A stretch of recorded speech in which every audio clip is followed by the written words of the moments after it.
We're recording, so hey everyone, my name is Whitney and welcome to an episode of Spastic Chatter. Spastic Chatter is a platform meant to feature stories from those in the Cerebral Palsy community. And as you may know, I will be getting together weekly with individuals with CP, like myself, to have a kind of uncensored chat about what it's really like to have this type of disability. For my guest this episode is Jeff Poolton. Hopefully I'm saying that right. Yep, you got it. He is a musician with cerebral palsy, and we're gonna learn more about his life. So and his love for music. So I will let Jeff introduce himself. So go ahead and say good. All right, so my name is Jeff Poolton, and I'm 44 years old. I've been a musician literally all my life. My parents tell me I used to sing myself to sleep in my crib, so it's literally a lifetime career. And so I write music that is inspired by my life growing up with CP and the people and experiences that inspire me along the way. So it's a very honest, very straightforward music and lyrics that I hope will inspire others who are on their own journeys, their own struggles. That's awesome. So we're just gonna jump into the topics I have, and you kind of answer.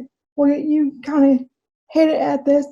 How has your music and your writing music and playing music helped you cope with having a disability, or has it helped you cope? Well, it's, as a child, it was just a lot of listening and a lot of singing along with things. And, when I was, when others would be, necessarily playing with their toys and things like that, my favorite toy was always the record player, or the tape player or whatever at that point. And as I got older and discovered my gifts for singing and performing, that became an outlet. Back in 2013, when I released my first album of original, professionally produced original material, it was an album called Welcome to My World, which chronicled my life, starting at my birth with a song called Learning How to Fly, and then going all the way to my marriage in 2011 with a song called The Torch. And it goes through in order, and it talks about, you start at my birth, and then the next song talks about bullying in the schoolyard, and the next song talks about, my first experiences with nightmares and insomnia, and then songs about surgery, and it goes through my life and tells those stories. And writing those songs was extremely therapeutic for me to be able to have an outlet to say those things, and then to discover shortly thereafter, as the album began to gain some popularity, that yes, indeed, people could relate to it. Even if they didn't have CP, they could relate to the story in some way, shape, or form. And it just, my parents had always taught me that CP was an opportunity, and this was a fine example of how that was true. That's really cool. I totally agree that cerebral palsy is an opportunity, and that's how I was raised also. And a little tidbit about me. I am a live music junkie. Like I've been to so many concerts.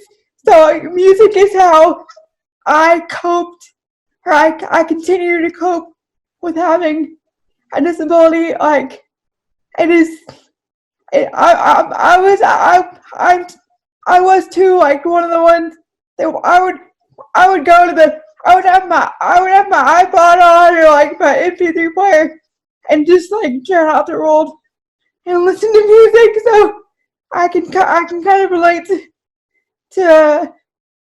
that in a sense. So, but the way you describe, like telling your story through your songs, that sounds really cool. I'm honestly gonna have to check out your album. I have to check out your albums, because we did this kind of fast. So I'm not very prepared, but now I'm really curious about your albums and stuff. Well, the latest album is on Spotify and Google Play and all the major streaming platforms.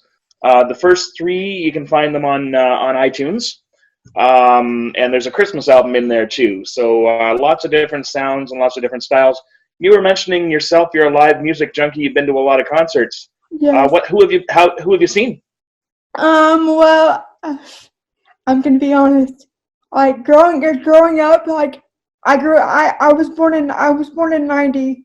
So and like my high school years, I was into a lot of emo, like mosh pit music. Like Yep, I was the I'm wanting the wheelchair in the middle of the mosh pit, I that's was very, awesome. I was very like, so I've been to like a bunch of rock shows, and as I've gotten older, I really enjoy country music. Like I kind of Cool. switched genres, like, but I continue to go to like specific venues, so they know me by name.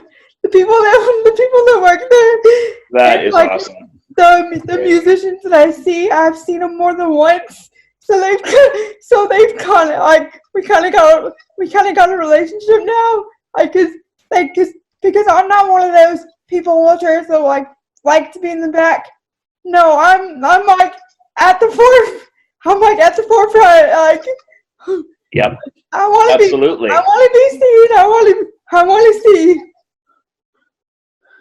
Yeah, absolutely. And you know what's funny about that is the number of times that we talk about my wife and I sometimes joke around about and it is a joke, but we joke around about playing the Yeah, seat card, because how many front row seats have I had at concerts because it made more sense for me to sit at the front than the back, and so I've had, not only have I been to see a lot of concerts, but I've had some great seats for concerts too. exactly. I play the wheelchair card all the time. More recently, like there's I'm not sure if you're familiar with like Texas country, like Josh Abbott band, Randy Rogers. Some of the names are familiar. I'm not. I have gone through my phases with country music, but I haven't followed it in a while. So, Well, the country music that I would have been following would have been around the time you were born, early to mid '90s. well, So, that's the good country. Early '90s is good country, but yeah, I think the first country artist I picked up on was Garth Brooks. oh, Garth Brooks, Shania of Twain. course, that's a classic. But they're like the last big name country artist I went to was like Josh Abbott, and or no, it was Randy Rogers and Josh Abbott, another country artist, just so happened to be at the venue, and I was cram packed between people and I couldn't see anything, and he saw me in the crowd and came up to me and was like took me backstage so that I could see everything. So that's the Nice, culture perk. nice. That is awesome. That is Yeah, awesome. Yeah, no, it's a and the power of being at those events, and just because everybody just gets along. Whenever the exactly, concert together, you don't have to know each other. You get along, and everybody's looking at each other. And even if you don't know each other, you're looking at each other and smiling and cheering. And concerts are a exactly. great place You're just you're just for that having a kind of good connection. time. Like you don't care what happened. Like life just like kind of like stands still if in a way. But yeah, What's really funny too is I found throughout this whole COVID-19, the power of music has really come to the forefront, and people are looking to be inspired by things. They're looking to be uplifted by things, and music seems to be helping people to get through this. So I think exactly. this is a great time to discover the therapeutic power of music, not just for persons like you and I, but for anybody. Exactly. And all the free shows that are going on like through like Facebook Live and stuff like that. Yeah, absolutely. I just watched one of my influences, and I have many different styles that I enjoy. But one of my biggest influences is Josh Groban. Oh Um, yes. I actually did my parents' apartment building, because everyone's in lockdown and I don't get to see my parents right now. We're really close. I went to their apartment building, and from their parking lot, I sang a little bit of "You Raise Me Up," Oh, Josh that's Groban cool. song for them, and someone was filming, and before I knew it, 25, 30, 40, 50,000 people were looking at this video, Oh, that's and cool. really getting something out of it. So I that was a chance for me to be like, yeah, this is awesome. The music is helping people out at a time like this when really all I wanted to do was just sing for my parents, and look what happened. Yeah, So it's pretty cool. that's awesome. Um, so we're talking about going to all these places. Or I kind of jump. So bear with me. That's okay. We're talking about going to all these places in different venues. Have you ever had accessibility issues going to venues? Like, Yeah, you know what? I suppose there was one time, and most of these places, I don't find there's a lot of accessibility issues. But there was one time when my wife and I were actually on our honeymoon. This is back in 2011. We're on our honeymoon in New York City.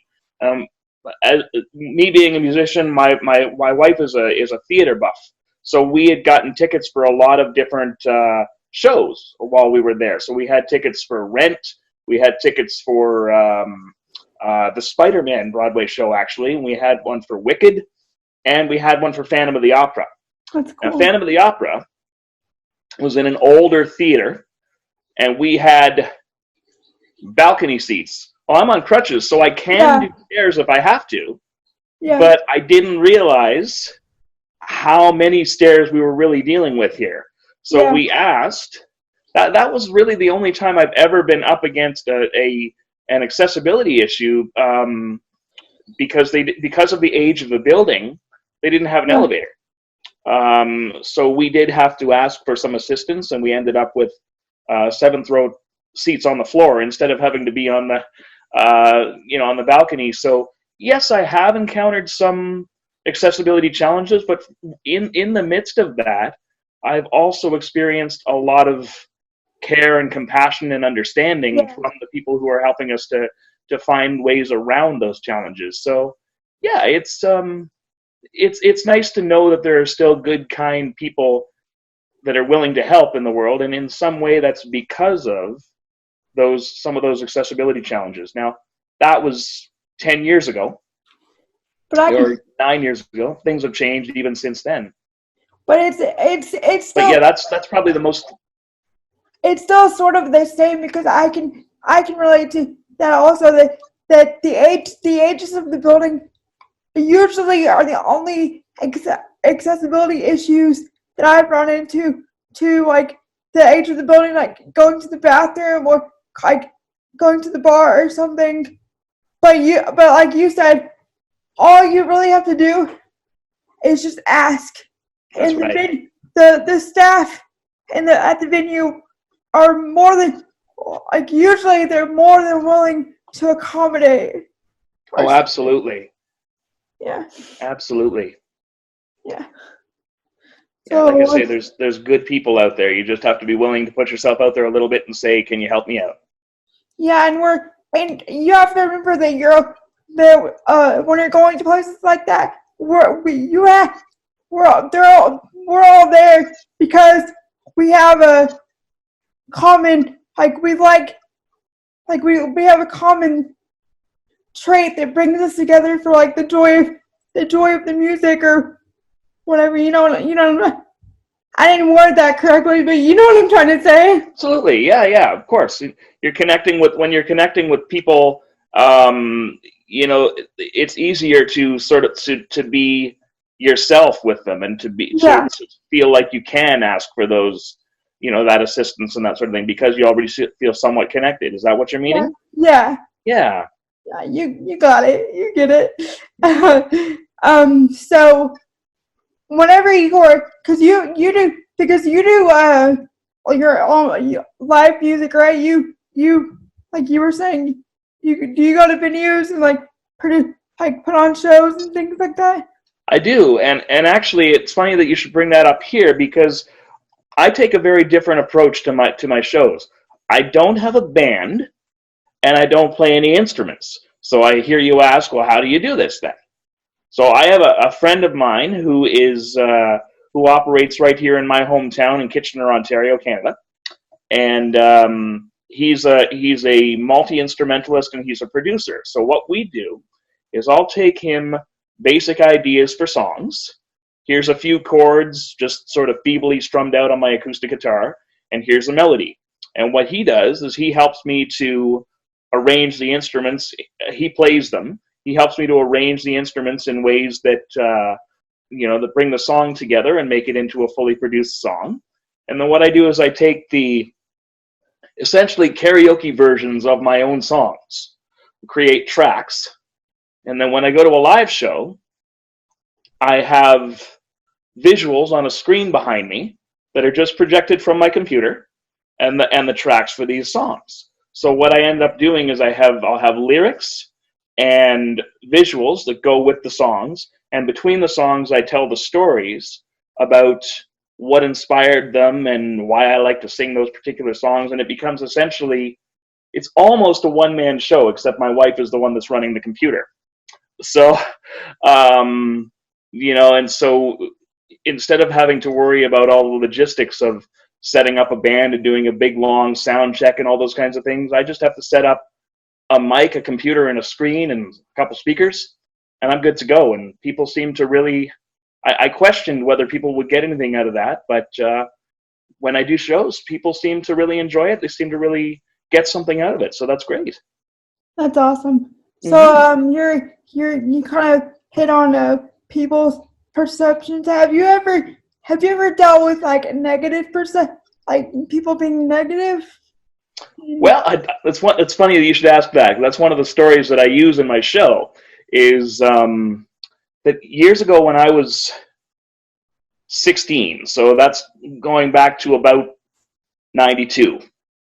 Okay, and so I was in a singing competition, a music festival in my hometown, and that particular year I had done very well in that festival, and I had been awarded as the senior vocalist of the year for the festival. And so part of the privilege of being awarded something like that is that you're included in a final concert at the end of the week. After the whole festival's done, they collect all their best performers for the week and they do a final concert, 10 or 20 songs. And so I went and I did my award-winning song, and apparently an elderly gentleman in the audience was overheard to say that he was disgusted with the choice of the festival committee to include me because, quote, cripples had no place on a performance stage. Oh, Lord. So, oh, God. my music teacher knew enough. She knew to tell me that story because she knew it would light a fire under me. It's like, yeah. I'll show him, right? Yeah. And so I love to tell that story because now, after all this time of making my living as a performer, the idea of someone ever having said that cripples had no place on a performance stage is utterly ridiculous. Yeah. Right? So it was just, it's kind of an amusing moment where you get a mix of, when you tell an audience that, you get a mix of laughter and booze, and it's a lot of fun, actually. So to take something that could have been a very negative and very destructive experience and turn it into something that has some humor. Yeah, that's exactly that. Our mindsets are almost exactly the same, because I would do this. I would do the same thing. I would use that instance that happened and turn it into humor. So yeah. Yeah, you really have to, because if you don't, you'll drive yourself crazy. right? Exactly. I mean, you have to look at it and say it takes all kinds, and all that negativity, all it does is pushes me to the next level. It gives me more inspiration for my music. Yep. You know, and as a result of that, some of my music, sometimes it starts in an angry place. You know, I'm trying to process these emotions, but it always ends up in a place where essentially look where I am now. Yeah. Instead of staying in that angry place, it goes there for a while, but it doesn't stay there. It goes to a place where look what I took all that experience and I did something positive with it. Yeah. And that's all about what life is, or that's what all about what life is. Essentially, is going. You can go in that angry place, but then you have to get out of it somehow. So That's right. yeah. That's right. It's okay. I mean, we have anger for a reason, and sometimes it's a good thing to go there and experience that, but you can't stay there. You have to Yeah. move on, right? Yeah. You have to use it as like lessons learned. That's right. That's Yep. right. So do you have any advice for others who want to maybe pursue music or like in the media, like someone in the media field or something like that? Yeah, you know what? I've been asked that question a few times, and I always answer a couple of things the same way. One of which is don't get into it for the money. Yeah, It's something that you have to do because you're really passionate about it, because you really love to do it. But the other thing is don't stop. I mean, don't base whether don't stop because someone says, oh, your music's great or your music's not so great, or your art is great or your art's not so great. Don't base your decision on pursuing that dream on another person's opinion, because it's not just about what it's doing for them, it's about what it's doing for you too. If it has a therapeutic quality, if it makes you feel good, if it makes you feel better when things are rough, just do it. exactly. Do it because you love it. So, well, that's all of the topics I have written down. Do you have anything else that you want to add? Well, since we've spent a lot of time talking about my music, I just want to let anyone that might be viewing this know that um, I do have I just launched a website last week, my brand new website. So it's jeffpoolton.com, Yeah, JEFN. and I will link all that in the description. So You're going to link that? Okay. you just have to All tell right, so me. jeffpoolton.com is my website. You can find me on Facebook too, and I will accept page likes. I will accept friend requests, and you can look for my stuff on YouTube as well. So just hopefully you can go and find something in my music that really inspires you and makes you feel uplifted, especially in this tough time. And I look forward to getting to know more people as a result of this. Thanks very much for having me on your show. That's awesome, and I really enjoyed having you on. And I'm gonna have to look up your all your music, and maybe one day if we're ever around the same area, I can go to one of your shows and That'd be great. yeah, That'd be great. exactly, Who knows how we might get connected, but it's been an absolute pleasure having a chat with you. Good to meet you, and we will stay connected. exactly. And just to close off the episode, if you want to be on an episode of Spastic Chatter, there's an email link in the description below. And Jeff is actually a good example of this because he was actually the first person that emailed me wanting to be on Spastic Chatter, and here he is on the There you go. podcast. So again, thanks for being on, and I will link all your stuff in the description below. Fantastic. Thanks very much. Take care.